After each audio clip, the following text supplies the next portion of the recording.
Bismillahirrahmanirrahim. Assalamualaikum warahmatullahi wabarakatuh. Alhamdulillahirabbil alamin. Nahmaduhu wa nasta'inuhu wa nastaghfiruh. Wa na'udzu billahi min shururi anfusina wa min sayyiati a'malina. May yahdihillahu fala mudilla lahu wa may yudlil fala hadiya lahu. Asyhadu an la ilaha illallah wahdahu la syarika lahu wa asyhadu anna Muhammadan abduhu wa rasuluhu amma ba'du. Hadirin ikhwatul iman, ibu dan bapak sidang salat subuh yang saya hormati, kembali memanjatkan puji syukur kehadirat Allah Subhanahu wa taala pada subuh ini. Allah masih memberikan kesehatan pada kita bersama, memberikan kesempatan untuk hadir ke masjid kita yang tercinta ini dalam rangka melaksanakan salat subuh secara berjamaah dan dilanjutkan dengan kajian rutin yang dilaksanakan pada setiap minggunya. Wabil khusus pada minggu pertama ini, Bapak Ibu, setiap bulannya sebagaimana yang kita pahami adalah kita bahas kitab tarjih. Selawat kirim salam kita berharap semoga Allah Subhanahu wa taala akan tetap melimpahkannya pada junjungan Nabi besar Muhammad sallallahu alaihi wasallam, karena berkat perjuangan beliau kita sekarang ini berada dalam naungan iman dan Islam. Bapak Ibu yang saya hormati, sebentar lagi kita akan memasuki bulan suci Ramadan, Bapak Ibu.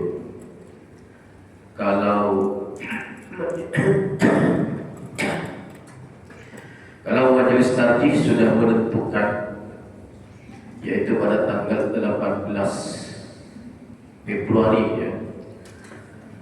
Nah, itu sudah ditentukan melalui hisabnya pimpinan pusat, majelis tarjih pimpinan pusat, dan sudah di SK-kan, hadirin, sudah disosialisasikan ke seluruh masjid-masjid Muhammadiyah di seluruh Indonesia.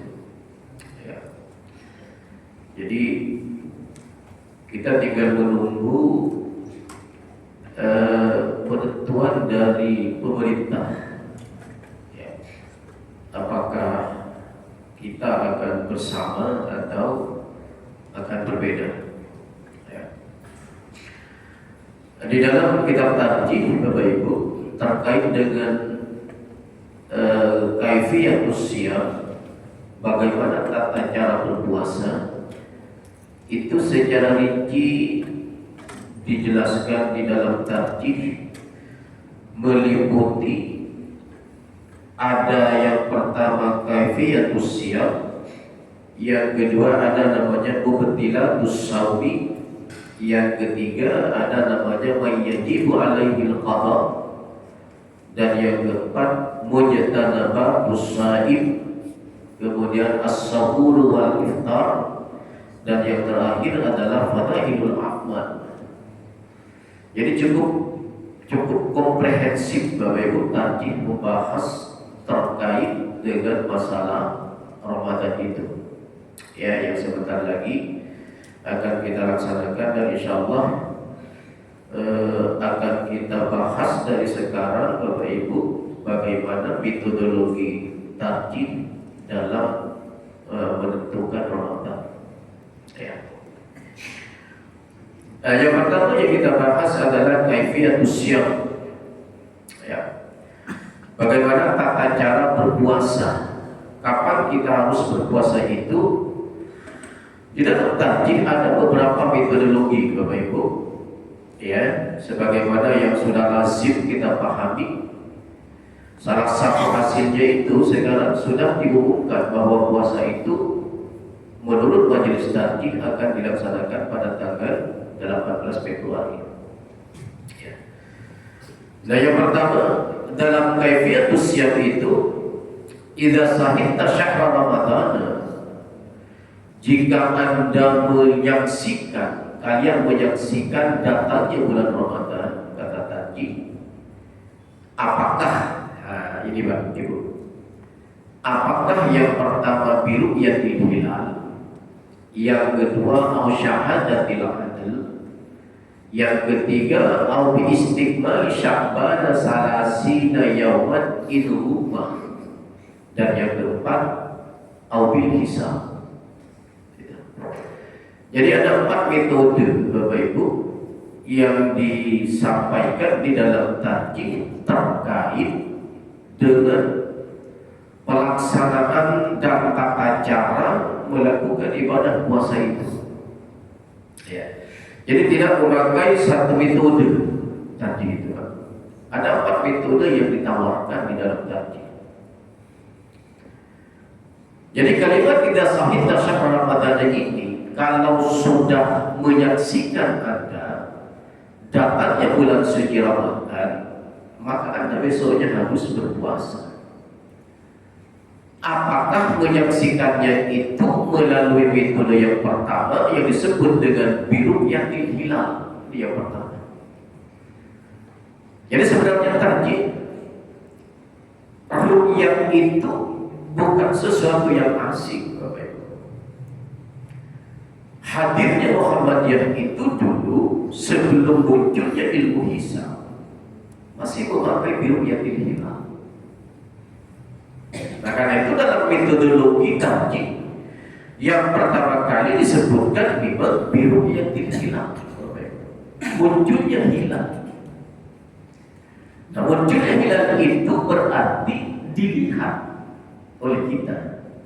Tadi malam nih umpamanya Bapak Ibu kita melihat hilal, maka besoknya kita harus berpuasa. Itu metode yang pertama. Dari mana dasar hukumnya Bapak Ibu? Jelas dasar hukumnya itu yang pertama hadis yang bersumber dari Abu Hurairah, li hadis Nabi Hurairah radhiyallahu anhu qala Rasulullah sallallahu alaihi wasallam sumu li ru'yatihi wa aftiru li ru'yatihi. Nah, itu hadisnya bersumber dari Abu Hurairah, riwayat Bukhari Muslim, yang dikatakan kalau Rasulullah SAW bersabda Rasulullah SAW, sumu li ru'yatihi, kalau Anda melihat hilal pada malam terakhir bulan Sya'ban, maka Anda besok harus berpuasa. Sumu li ru'yatihi, masih memakai metode ru'yah. Wa aftiru li ru'yatihi, kemudian Anda kalau sudah melihat hilal pada terakhir bulan Ramadan, Anda berbuka. Maksudnya berhenti Anda berpuasa. Gitu. Awal berpuasa melihat hilal, akhir berpuasa juga melihat hilal, ditandai dengan datangnya hari raya Idul Fitri. Oke. Itu pertama Pak, dalam tarjih. Jadi tarjih tidak asing.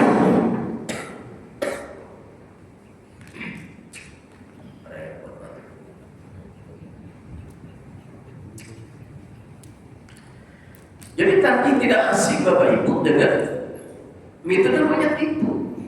Dari awal Muhammadiyah itu memakai metode ru'yah. Sampai kemudian, terima kasih. Sampai kemudian lahir ahli-ahli astronomi yang pintar dalam ilmu falak, ya, maka lahir kemudian metode hisab. Begitu. Karena itulah metode ru'yah itu dalam tarjih ditaruh pada pertama, Bapak Ibu. Gitu. Dasarnya adalah hadis yang bersumber dari Abu Hurairah, riwayat Bukhari Muslim. Ya. Nah, itu yang pertama Pak, metode dalam tarjih. Yang kedua, al-syahadatil adl. Nah, al-syahadatil adl itu adalah di dalam tarjih atau persaksian orang-orang yang adil. Umpamanya juga di akhir bulan Sya'ban itu tidak ada tim khusus yang melihat bahwa munculnya hilal pada akhir bulan Sya'ban itu. Lalu tiba-tiba ada seseorang yang melihat. Karena pada zaman Rasul itu bukan Abu Bakar, bukan Umar, bukan Utsman yang melihat hilal itu, tapi orang lain, Pak. Orang Arab yang ada di pegunungan. Mereka yang melihat. Nabi belum tahu bahwa besok itu akan Ramadan, karena Nabi tidak melihat hilal. Maka datanglah kemudian orang yang melihat hilal di atas gunung itu turun kepada Nabi, ya Muhammad, kad syahidul hilal, kad syahidul hilal. Muhammad, aku melihat hilal. Dipakai oleh Nabi, Pak. Nabi tidak melihat hilal, Abu Bakar tidak melihat hilal, Umar tidak melihat hilal, Utsman tidak melihat hilal, Ali tidak melihat hilal. Yang melihat adalah orang Arab gunung yang tinggal di pegunungan. Datang dia turun kepada Nabi. Disebut metode itu dengan al-syahadatil adl, namanya di dalam tajwid. Al-syahadatil adl itu adalah persaksian orang-orang yang adil. Enggak boleh umpamanya yang datang itu adalah orang-orang yang memang tidak beriman, umpamanya berbego. Orang-orang yang selalu melakukan kejahatan bukan dipakai itu oleh Nabi. Tetapi ada syaratnya. Al-syahadatil adl, persaksian orang-orang yang adil, artinya adalah orang-orang yang melihat hilal itu di mana Nabi tidak melihatnya, orang-orang yang berani disumpah. Ada nggak hadisnya? Ada. Hadisnya. Hadisnya itu adalah bersumber dari Ibnu Abbas. Hadisnya itu ya cukup panjang hadisnya ini, Bapak Ibu. Dalilnya itu ya riwayat Darqutni hadisnya itu.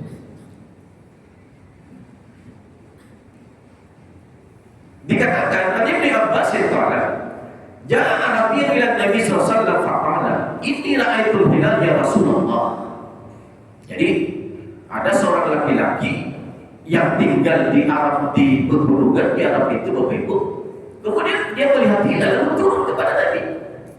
Apa kata dia? Kad syahidul hilal ya Rasulullah. Aku melihat hilal ya Rasul. Nabi tidak percaya dulu, Bapak Ibu. Siapa Anda?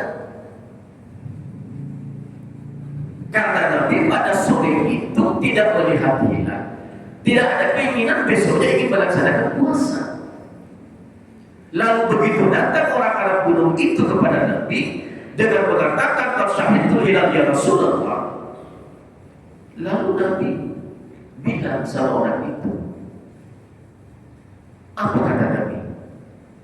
Atasyhadu an la ilaha illallah Muhammadar Rasulullah.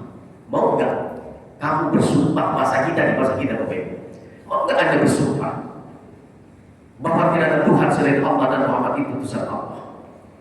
Apa kata orang laki-laki itu? Bilang, nah ya Rasulullah. Ya, saya bersumpah ya Rasul. Bersumpah dia.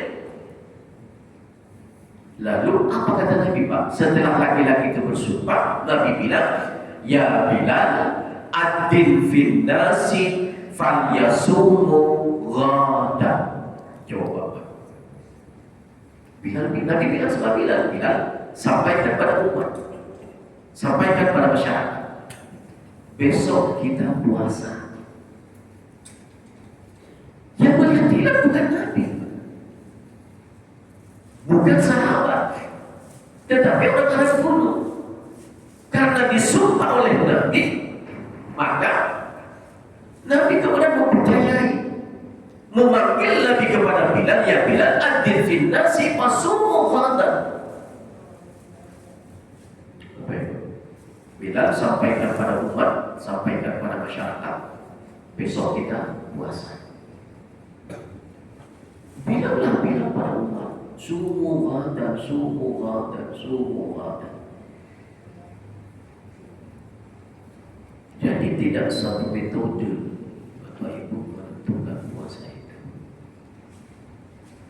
Ya. Supaya tahu apa dalilnya. Ya, kalau sudah tahu dalilnya, nanti mau melakukan atau tidak, itu urusan kita. Bapak Ibu, keyakinan kita kan begitu, Pak.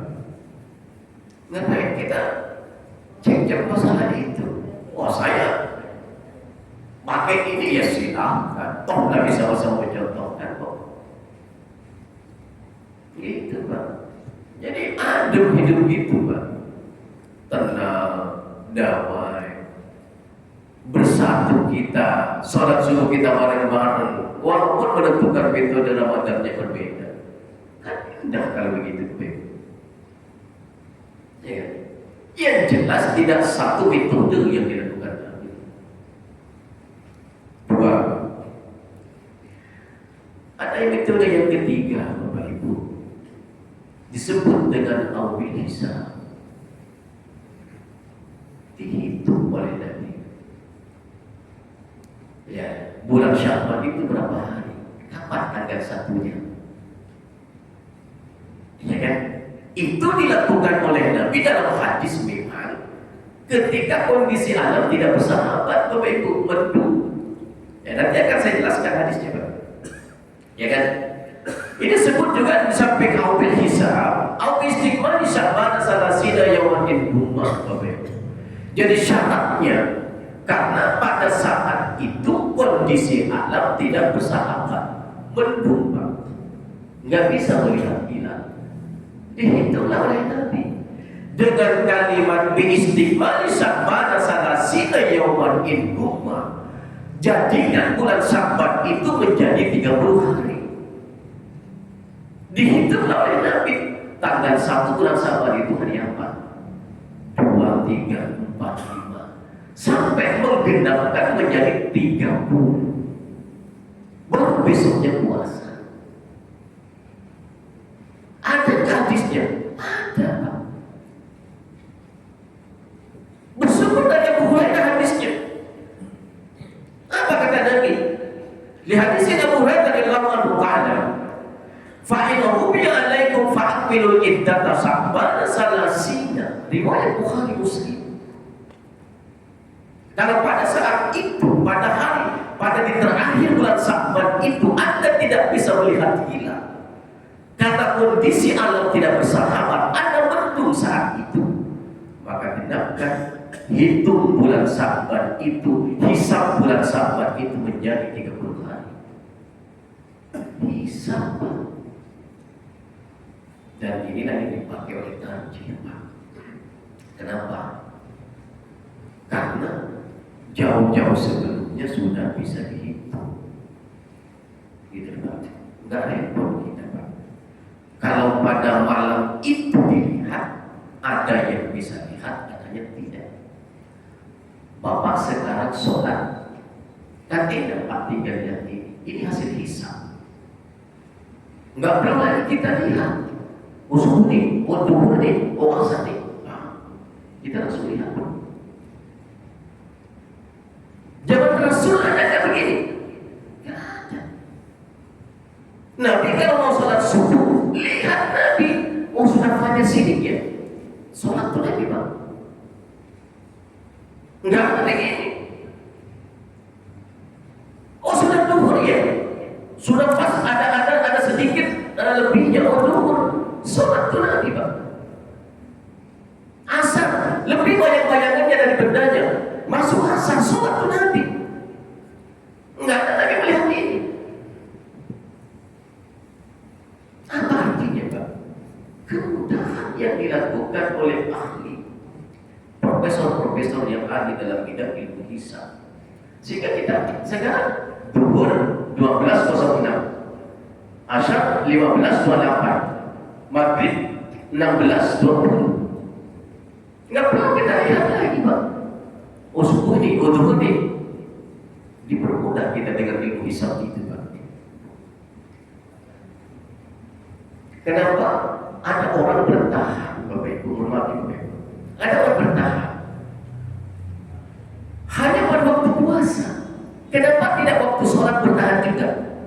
saya. Sebab Nabi nggak pernah menghisap dalam waktu sholat. Nabi meruqyah terus Nabi sampai mati. Nabi meruqyah sholat itu. Nggak ada ceritanya menghisap sampai mati Nabi Pak. Dilihat oleh Nabi subuh, duhur, asar, maghrib, isya, sholat Nabi. Kenapa hanya puasa yang Bapak Ibu sebagian orang dipertentangkan? Padahal ada hadisnya. Kan itu. Ini kan mengundang kita begini Pak. Firqah kita kemudian. Ini diinginkan dalam tajik. Kenapa tajik? Menghadirkan beberapa metode di dalam menentukan Ramadan. Masalah setuju dan tidaknya, yang kemudian Bapak Ibu, ya kan? Yang jelas dalilnya ada. Lalu ada orang bilang begini Pak, itu kan mendung pada waktu itu. Andai kata tidak mendung, maka tidak mungkin Nabi menghisap. Tapi gitu Pak, pertanyaan saya, yang menciptakan mendung itu siapa? Bapak hadir ke sini subuh ini. Siapa yang mengizinkan Bapak hadir ke sini? Allah Pak. Kalau Allah tidak menghendaki Bapak bawa ke masjid ini, lalu Allah tidak menghendaki, ada aja caranya Allah tidak mengizinkan Bapak datang ke masjid. Apa maknanya? Yang menciptakan mendung itu Allah. Disinilah skenario Allah itu Pak bicara, supaya tidak selamanya merugikan. Dimendungkanlah oleh Allah pada saat itu. Lahirlah kemudian metode yang kedua, dihitung oleh Nabi. 1, 2, 3, 4, 5, 6. Logikanya begitu Pak. Jadi nggak boleh kita menjustifikasi. Itu kan karena mendung. Mendung itu yang menciptakan Allah. Kalau Allah tidak menghendaki mendung pada saat itu, tidak mungkin mendung Pak. Allah punya kuasa Pak. Indama amruhu idza arada syai'an ayyaqula lahu kun fayakun. Sebesar apa keinginan Bapak Ibu untuk hadir ke masjid ini pagi ini, kalau Allah tidak mengizinkan, nggak bakalan datang Pak. Itu Allah punya kuasa. Jadi jangan dijadikan asbab. Karena mendung itu urusan Allah. Allah yang menjadikan langit mendung. Sehingga Nabi tidak bisa melihatnya dengan rukyah. Dipakailah total metode yang kedua Nabi, dihitung oleh Nabi. Oh bisa. Begitu cara membahasnya Bapak Ibu. Masalah kemudian kita setuju dan tidak, itu kan urusan kemudian Bapak Ibu. Tapi jangan katakan itu tidak ada dalilnya. Usaha hadisnya Pak. Dari Bukhari Muslim hadisnya. Gimana? Dan kenapa orang yang konsisten dengan itu hanya bertentangan dengan masalah puasa? Kenapa tidak dengan sholat? Padahal Nabi tidak pernah memakai metode ini sampai mati Nabi Pak. Berpunya terus Nabi begini Pak. Kenapa kita akan mengikuti metode itu juga? Konsisten dengan ini gitu. Di situ ambivalennya kita, Bapak Ibu. Karena didasari dengan perasaan tidak suka dengan pendapat orang, dibikin-bikinlah alasan. Enggak begitu orang Islam itu.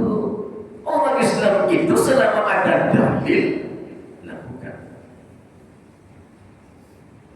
Jangan dijadikan asbab. Karena mendung Pak. Ini kan lucu Pak. Padahal yang menciptakan mendung itu Allah. Kalau Allah tidak mendungkan, tidak mungkin mendung Pak. Bapak tahu Pak, kita dengar di media sosial Pak bahwa Jakarta ini akan tenggelam. Prediksi ramalan cuaca. Ada yang sedih, orang ada yang takut. Bagi orang yang beriman kan tidak perlu Pak. Iya kan Pak? Kenapa? Oh itu urusan Allah kok. Kalau Allah tidak menghendaki, tidak mungkin terjadi. Kalau Allah menghendaki, baru terjadi.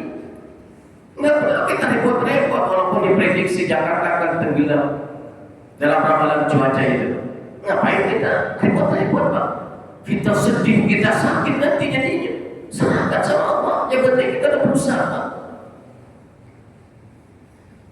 Gitu Pak. Metode ini Pak. Sehingga kita Sama dengan, nah ini Pak Mumpung ingat saya. Kenapa waktu subuh? Kenapa waktu subuh mundur 8 menit Pak? Oleh majelis tadi. Itu sudah diteliti Pak. Ada profesor ahli di majelis tadi itu, namanya Profesor Sarif. Dan ini yang meneliti. Diteliti bukan hanya di Indonesia, diteliti di luar negeri juga. Ternyata waktu subuh orang Indonesia kecepatan. Padahal dalam hadis dikatakan waktu subuh itu adalah min tulu'il fajri ila tulu'i syamsi. Sahih hadisnya. Waktu subuh itu dari terbitnya fajar itu ada dua Bapak Ibu, ada namanya fajar isib, ada namanya fajar sidik. Fajar isib ini belum masuk waktu subuh.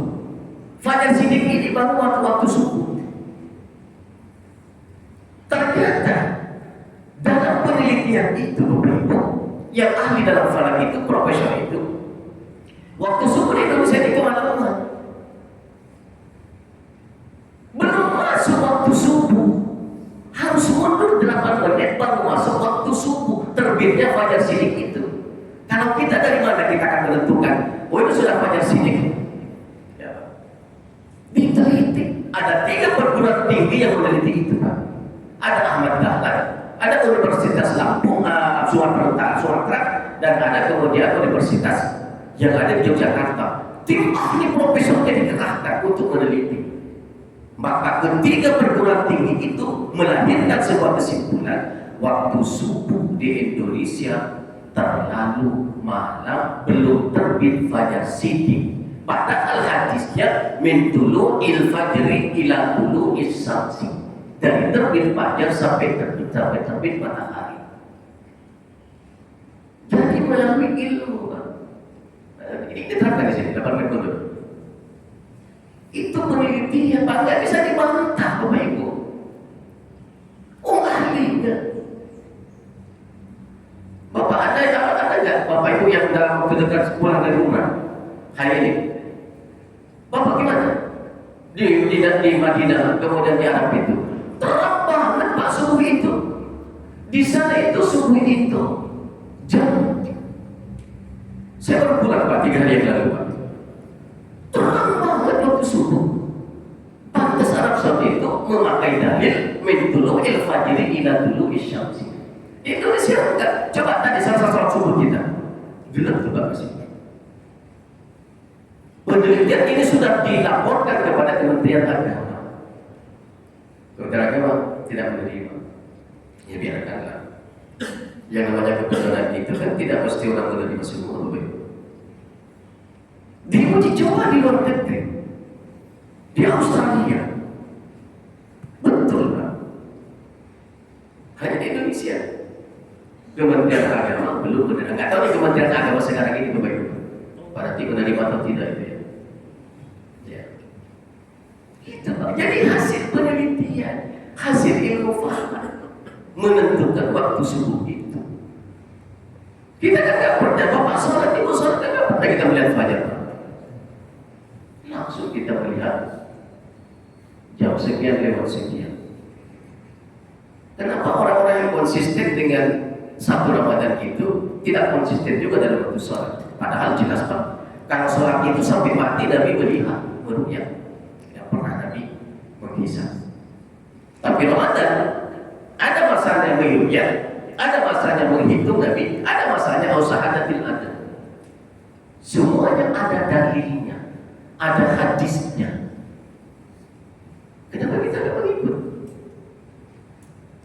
Karena itu Bapak Ibu, metodologi memahami syariat Bapak Ibu, saya kasih tahu, jangan diukur dengan kebencian kita terhadap seseorang. Jangan diukur dengan ketidaksukaan kita dengan organisasinya. Lihat dalilnya. Ada nggak dalilnya? Kenapa ada? Kenapa kita tolak? Oh saya tidak mau melakukan walaupun dalilnya ada. Silahkan. Nggak mengapa. Oh sama-sama dicontohkan oleh Nabi kok. Yang nggak ada itu kan begini Pak. Hisab itu nggak ada dalilnya. Nah, ini kan repot Pak. Nanti saya suruh baca hadis Abu Hurairah riwayat Bukhari Muslim, Pak. Kan gitu, Pak.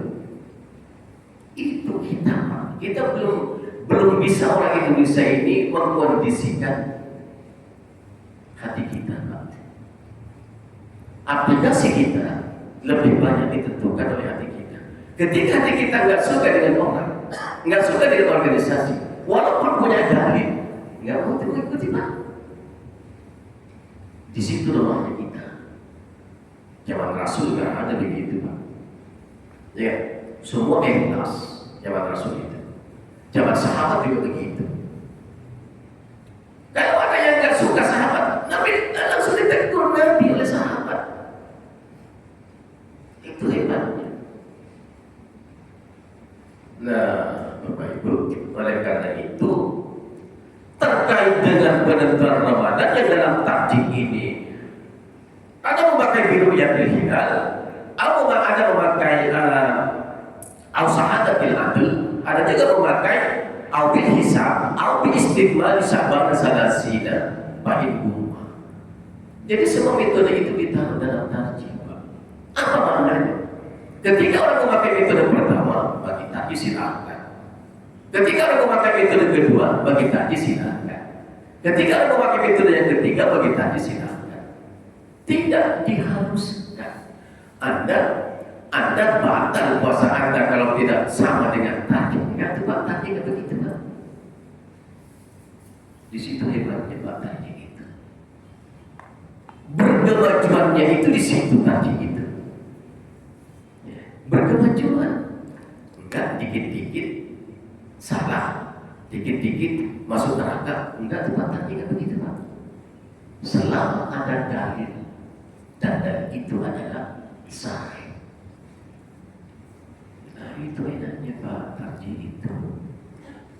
Ya, saya bukan mendoktrin, tidak, Pak, tapi ini realita, ini dalil yang saya sampaikan, Pak. Nah, kalau saya disuruh meneliti, ya nggak bisa, saya bukan ahlinya, Pak. Itu ahli profesor, memang ahli profesornya itu ilmu falak yang bisa 1 tahun kemudian nggak bisa dihitung ini, Pak. Ya, nggak perlu kita merukyat begitu, nggak perlu. Sudah ditentukan oleh tim ahli. Dan tidak hanya majelis takjik yang punya itu sebenarnya. Semua orang punya kompetensi dalam hal itu selama dia memiliki ilmu falak, ahli dalam ilmu falak itu. Gitu, Pak, ya. Ini baru ini nih, Pak. Belum selesai nih, Pak, masalah kaifiyatus siyam ini, Pak. Masih ada 8 bahasan lagi nih, Pak. Baru nanti kita mubtilatus shaum. Mudah-mudahan bulan puasa nanti tetap ngaji. Ya, pada Ramadannya nanti saya akan teruskan bagaimana pendekatan itu tentang puasa itu. Supaya kita minimal Bapak Ibu tahu ini, ternyata itu dalilnya ya.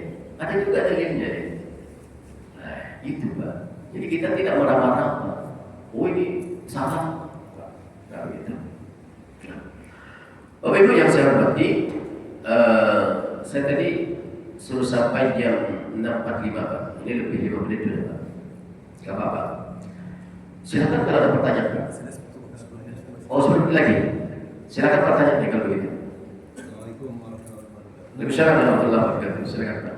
Hitungan hisabnya Muhammadiyah itu berlakunya global state atau nation state. Dan jangkauannya itu sampai mana? Iya. Kalau misalnya ditentukan di Indonesia, itu jangkauannya sampai mana? Apakah sampai ke timur tengah juga berlaku? Bagaimana? Ya, Pak. Ini yang baru mau diberlakukan tahun ini, Pak. Dan kemarin yang diberlakukan ada namanya global, Pak. Global itu. Dan jangkauannya itu keseluruhan kalau global itu. Tapi kelemahannya menurut saya, Pak. Beda jam kita dengan Arab Saudi itu 4 jam. Bagaimana mungkin kita mau mengglobalkan? Subuh di sini, subuh di sana nggak mungkin, Pak. Kalau terhadap waktu sholat ya, kalau waktu puasa mungkin karena masih harinya berjalan, bisa saja, Pak. belum secara keseluruhan. Dan ini sudah oleh Muhammadiyah itu sudah dideklarasikan lihat global.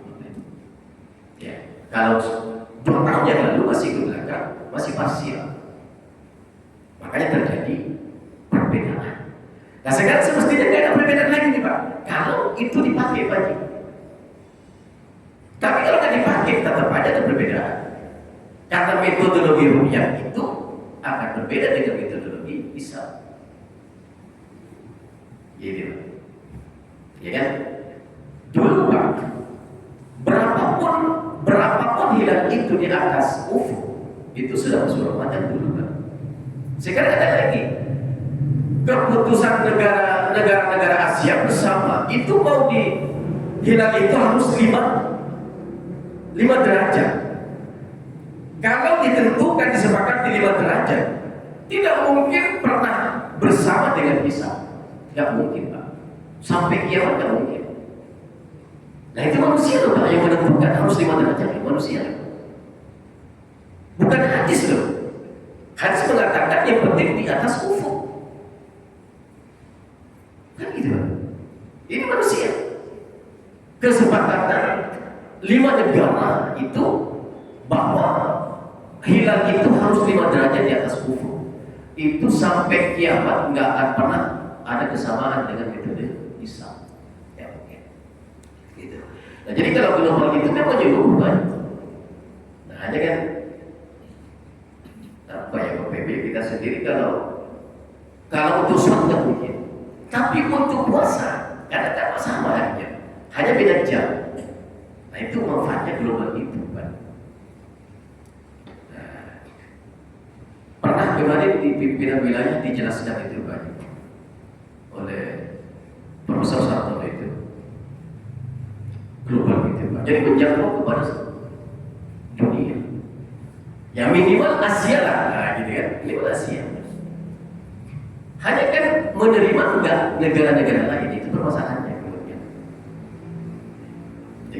Jadi tetap akan ada ikhtilaf.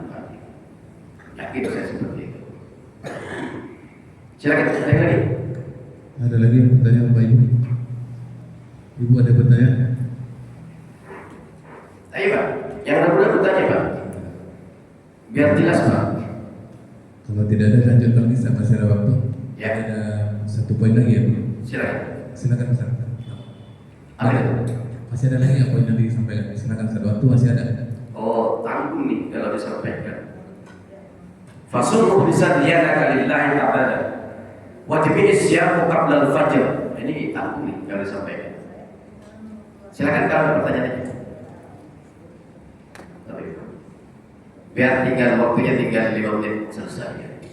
Sampai suruh. Saya tanya lagi. Iya, silakan Pak. Tunggu. Teknik yang kedengaran. Kembali lagi ke perhitungan hisab. Iya. Itu hisabnya itu setiap tahun itu berubah. Ya. Artinya titiknya gitu kan. Betul. Nah, titik derajatnya itu kan. Apakah misalnya tahun ini titik derajatnya itu Sekian. taruhlah untuk Indonesia lah. Misalnya di Irian, ya di Papua. Itu tahun berikutnya titik hisabnya itu ada di mana gitu kan. Nah, itu akan berubah kan seperti itu. Nah, seperti di Indonesia misalnya, itu belum terjadi istilahnya istimewa ya. Betul. Belum terjadi istimewa di Papua, tapi sudah terjadi istimewa di Sumatera gitu. Betul. Itu apa berlakunya untuk Indonesia atau juga untuk berlaku yang ke sana ke sebelah baratnya? Ya. Ada seorang mahasiswa Arab Saudi Pak Haji dulu. Pada tahun sekitar, kalau nggak salah saya 2012 Pak, betul itu. Kebetulan ada saya juga di Masjidil Haram itu Pak. Ada pengajian. Kita kan setiap maghrib di Masjid Nabawi ya, di Masjid Nabawi itu tidak ada pengajian Pak. Setiap maghrib berkelompok-kelompok itu. Ada seorang mahasiswa dari Indonesia bertanya, bagaimana cara melaksanakan puasa di Arab Saudi dengan di negara kami di Indonesia?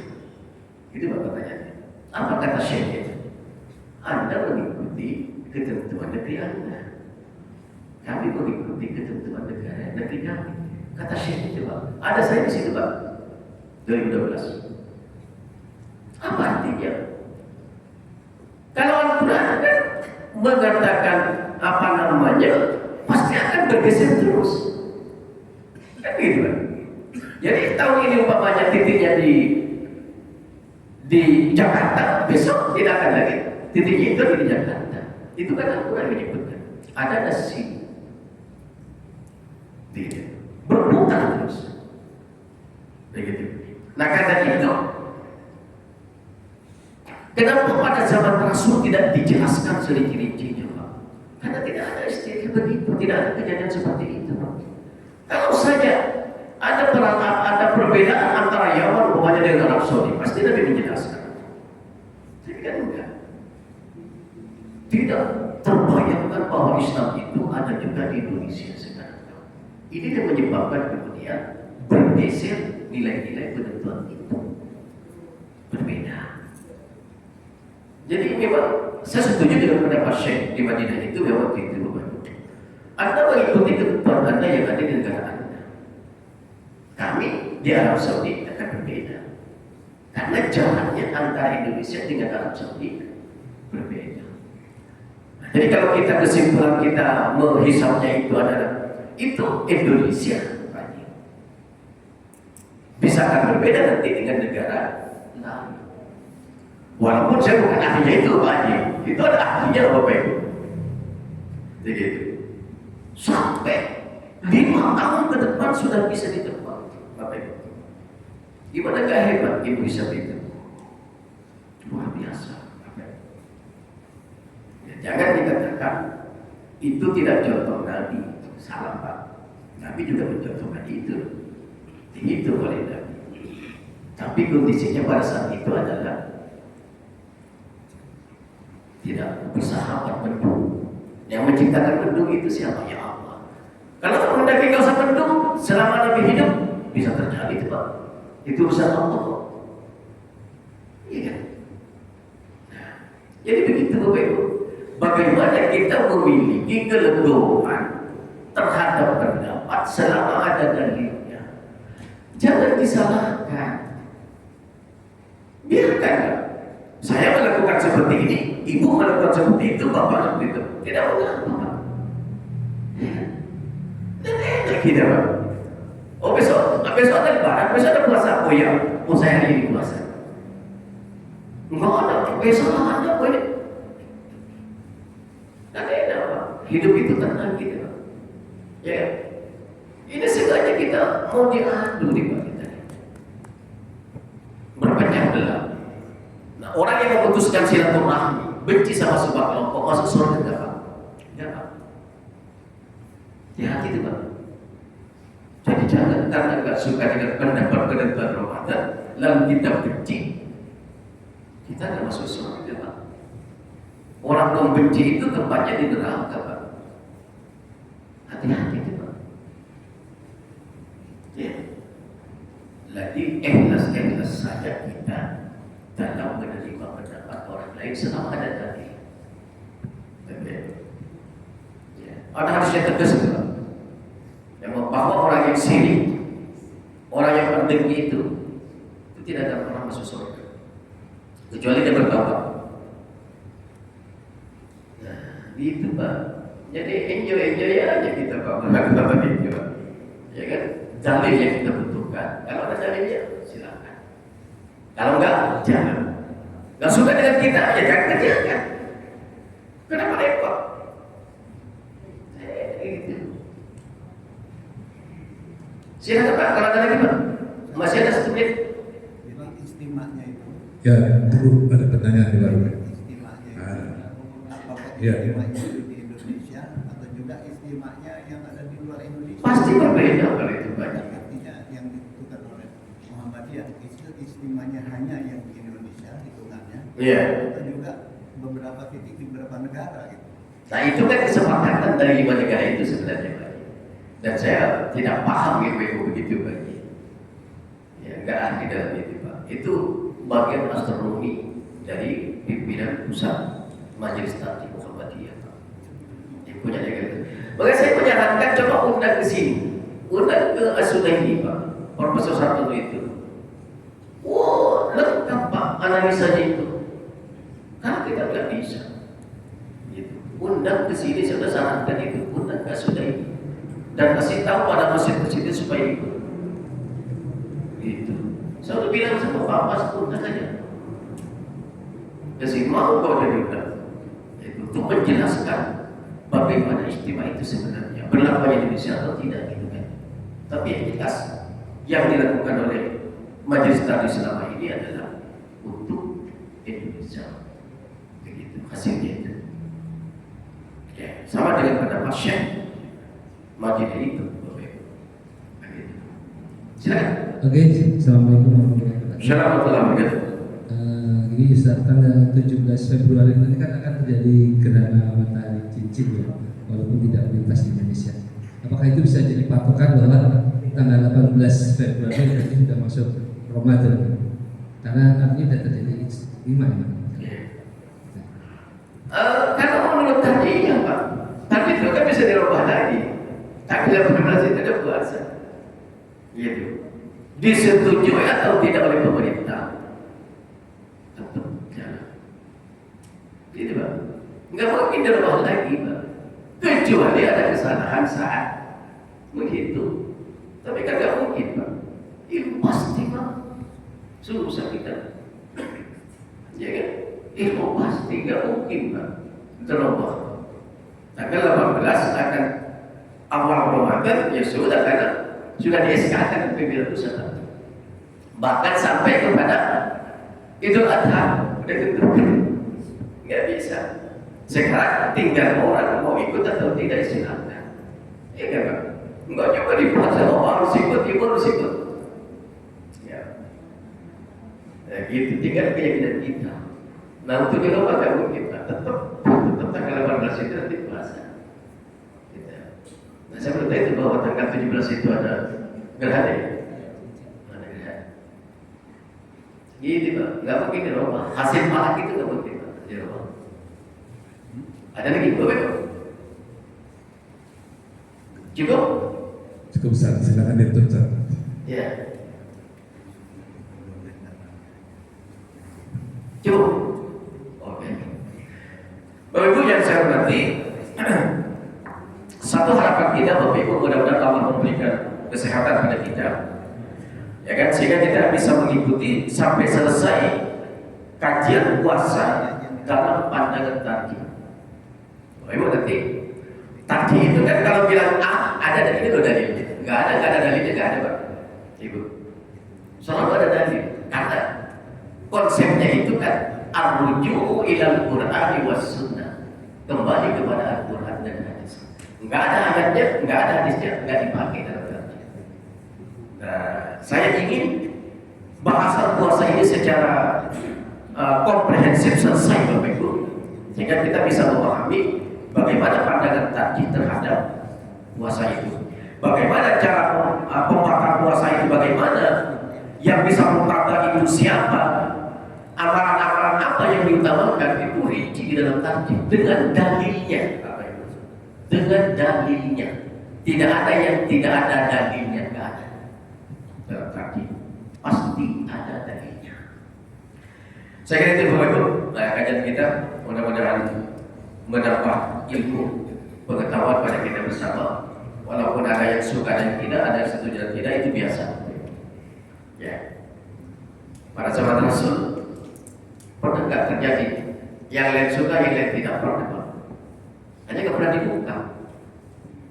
Pada saat Nabi ingin menentukan ingin menentukan perang Khandaq waktu itu, sahabat berbeda-beda. Ada yang keluar kota, ada yang tidak. Nabi memilih kemudian dipilih oleh Nabi yang bertahan di dalam kota. Dalam perang Khandaq terjadi tidak. Jadi kalau kata orang di zaman Nabi nggak ada perbedaan, kata siapa? Demikian Bapak Ibu, terima kasih. Assalamualaikum warahmatullahi wabarakatuh. Waalaikumsalam warahmatullahi wabarakatuh.